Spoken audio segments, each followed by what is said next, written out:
Hello నమస్తే అండి, welcome to my channel Yatra vlogs.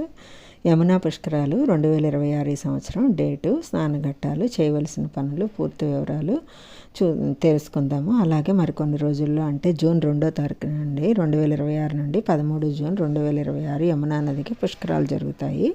పుష్కరాలు అంటే ఏమిటి, ఎందుకు జరుగుతాయి, 2026లో జరిగే యమునా నది పుష్కరాలు ఎందుకంత ప్రత్యేకం, ఎప్పుడు ప్రారంభమవుతాయి, యమునా నది పుష్కరాలకి ఎక్కడెక్కడ స్నానం చేయాలి, యమునా నది పుష్కర ఘాట్లు ఎక్కడెక్కడ ఉన్నాయి, ఇలా యమునా నది పుష్కరాల గురించి మనం పూర్తి వివరాలు ఈ వీడియోలో తెలుసుకుందాము.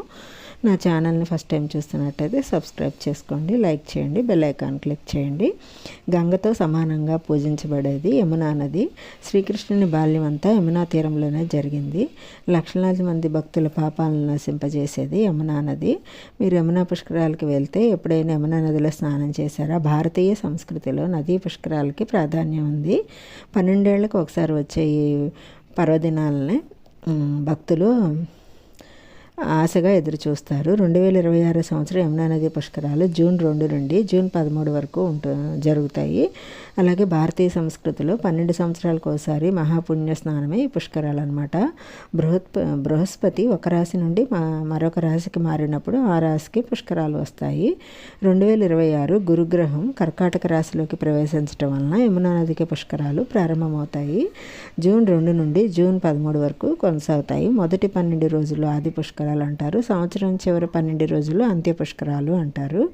పుష్కరుడు నదిలో కొలువై ఉంటాడని పురాణాలు చెప్తున్నాయి. జ్యోతిష శాస్త్రం ప్రకారం బృహస్పతి కర్కాటక రాశిలోకి వచ్చినప్పుడు ఈ సమయంలో చేసే దాన ధర్మాలు 10 రెట్లు ఎక్కువగా ఫలితాన్ని ఇస్తాయి అంటారు. యమునా పుష్కరాలకి ఎందుకంత ప్రాధాన్యం అంటే యమునా నదిలో స్నానం చేయటం వలన యమభయము, అకాల మరణ దోషం తొలగిపోతాయని నమ్మకము. శ్రీకృష్ణ లీలకు సాక్షిగా నిలిచిన బృందావనం మధుర అలాగే యమునా నదిలో స్నానం చేస్తే ప్రత్యేకంగా ఉంటుంది. యమునా నది హిమాలయాల్లో పుట్టి ఉత్తరాఖండ్, ఉత్తరప్రదేశ్, ఢిల్లీ, హర్యానా వంటి రాష్ట్రాల్లో ప్రయాణించి ప్రయాగరాజ్ వద్ద గంగా నదిలో కలుస్తుంది.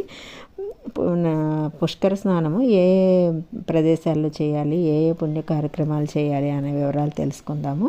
యమునా నది గురించి, యమునా నది ఒక నది మాత్రమే కాదు, పురాణాల ప్రకారం సూర్యభగవానుడి పుత్రిక యమధర్మరాజు సోదరి. అందుకే యమునా నదిలో స్నానం చేస్తే మనకి యమబాధలు తగ్గుతాయని నమ్మకం అన్నమాట. బాల్యమంతా శ్రీకృష్ణుని బాల్యమంతా ఈ నదీ తీరంలోనే జరిగింది. కాళీయ మర్దనము, శ్రీకృష్ణ రాసలీలలు వంటివి కూడా ఇక్కడే జరిగిందనమాట. జలము ఉద్భవించిన తర్వాతే మనకి సృష్టి మనుగడ జరిగింది అని అంటారు. నదీ స్నానాలు, కోనేటి స్నానాలు, మంగళ స్నానాలు హిందూ సాంప్రదాయంలో ముడిపడి ఉంటాయి. దేవతారాధనలో శుభకార్యాలకే కాదు, పిండ ప్రదానాలు, శ్రాద్ధ కర్మలు, తర్పణాలు వంటివి కూడా జరుగుతాయి అన్నమాట. ఈ నీటితోనే ముడిపడి ఉంటాయి. ఈ సాంప్రదాయంలో నదీ స్నానానికి అత్యంత ప్రాధాన్యం అన్నమాట. నదీ స్నానంలో కూడా పుష్కర స్నానం పుణ్యప్రదమని భావిస్తారు. జీవరాశులకు జలం ప్రాముఖ్యతను గుర్తు చేసేవే పుష్కరాలు అనమాట. ఎక్కడెక్కడ చేయాలో చూద్దాం.